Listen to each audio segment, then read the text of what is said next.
చూస్తుంది ప్రసన్నంగా. ఆవిడ చూపు ఎక్కడ పడుతుందో అక్కడ పడిన ఉత్తర క్షణంలో ఇక అలా ఇలా ఉండదు. ఇక ఐశ్వర్యం, అది ఉత్సాహం కానివ్వండి, సంతోషం కానివ్వండి, పూనిక కానివ్వండి, అక్కడ ఉండేటటువంటి సంపద కానివ్వండి, అవన్నీ కూడా అంత పుష్కళత్వాన్ని పొందుతాయి, అంత సంతోషంగా ఉంటుంది.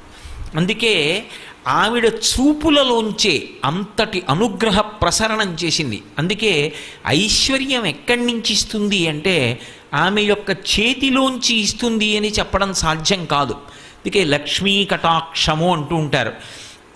ఆవిడ చూపు పడితే చాలు, ఒక్కసారి అలా ప్రసన్నంగా చూసిందా, ఇక అక్కడ ఎంత ఐశ్వర్యం ఏర్పడుతుంది అనేటటువంటి దాని గురించి చెప్పడం ఎవరికీ సాధ్యం కాదు. అయితే మీరు ఒక్క విషయం జ్ఞాపకం పెట్టుకోవాలి. నేను ఐశ్వర్యము ఐశ్వర్యము ఐశ్వర్యము అన్న మాట వాడుతున్నప్పుడు కేవలము నేను సంపద గురించి